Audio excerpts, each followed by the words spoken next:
And that leads me to the second thing, right?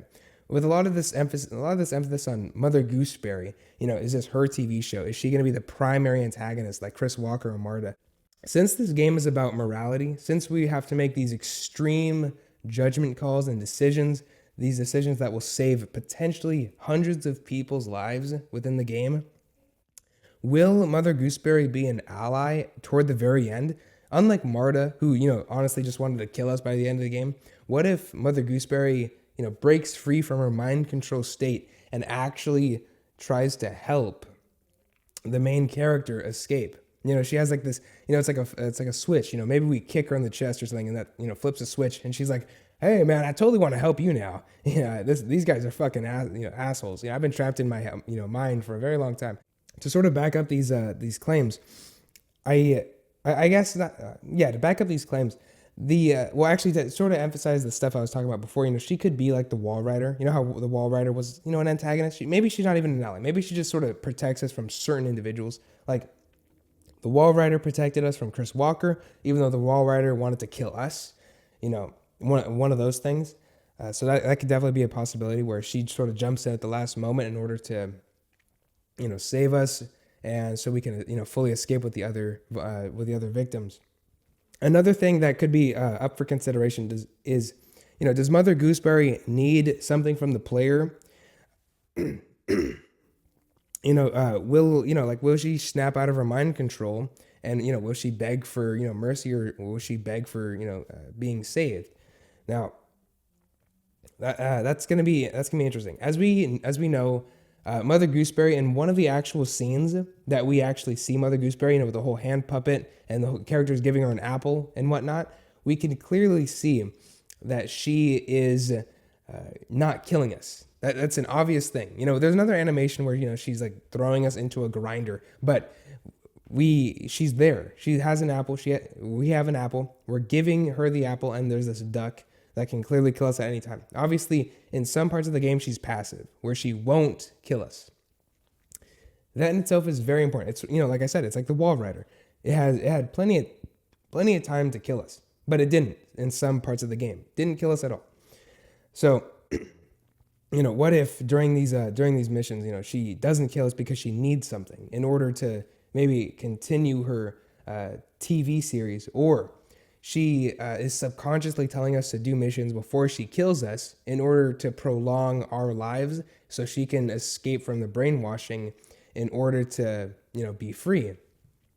This is quite possible. And if we do succeed, we get her apples and we get her fruit or whatever she needs, whatever she asks us. And this could be another reason why Mr. Noakes is a huge part of the game, where she asks us to do stuff, and she's like, "If you don't do this, I'll kill you next time I see you." We go to Mr. Noakes, and Mr. Noakes is like, "Yeah, man, I'll totally help you out, but you're stupid because you're not leaving." So he gives us the thing. We have to give it to her, and then we continue on living. We go to the different levels and so on and so forth. Man, I feel like this game is gonna be It feels really predictable now because I have all this speculative information, and that could be way off. I could be like way off. Now I really want all of you to come back to this video specifically, episode 3 of the podcast, when Outlast Trials comes out and we all beat it, to see how close I really was to the actual answers of this game. But anyway, to continue with what I was saying, Mother Gooseberry will most certainly be a bad guy, but in the end of the game, she will be a good guy.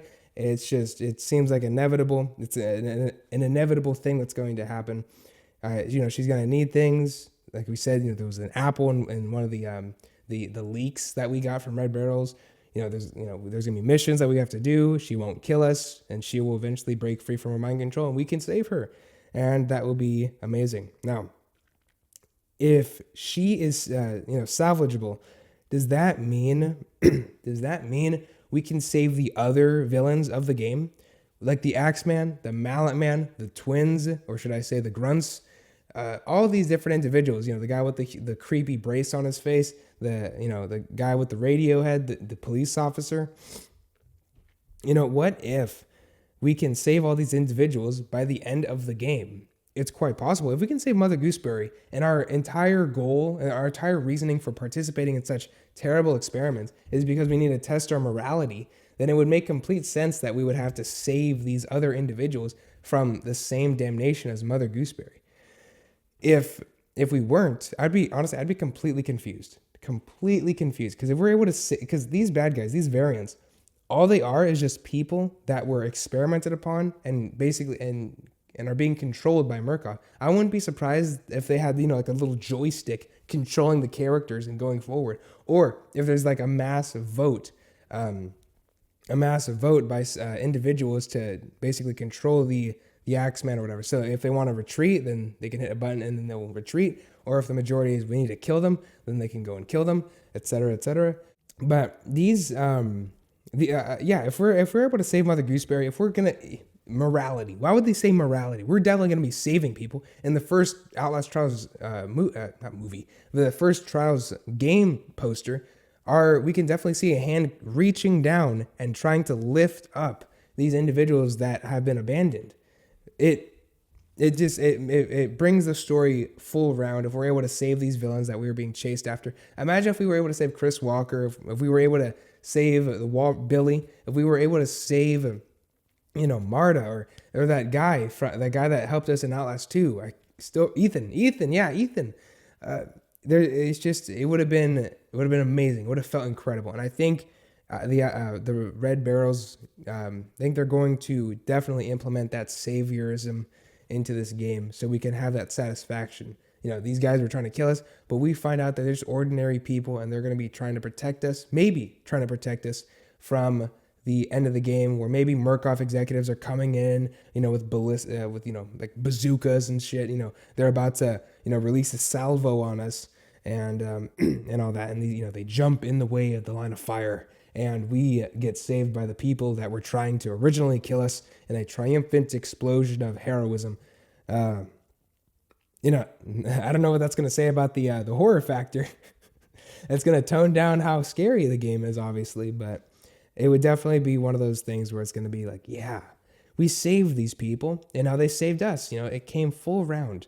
With Mr. Noakes trying to help us, help us give Mother Gooseberry to certain objects in order for her to actually break free from mind control. And for the other creatures, they will be able to be saved by things that, we don't really have too much information on, so I can't even speculate.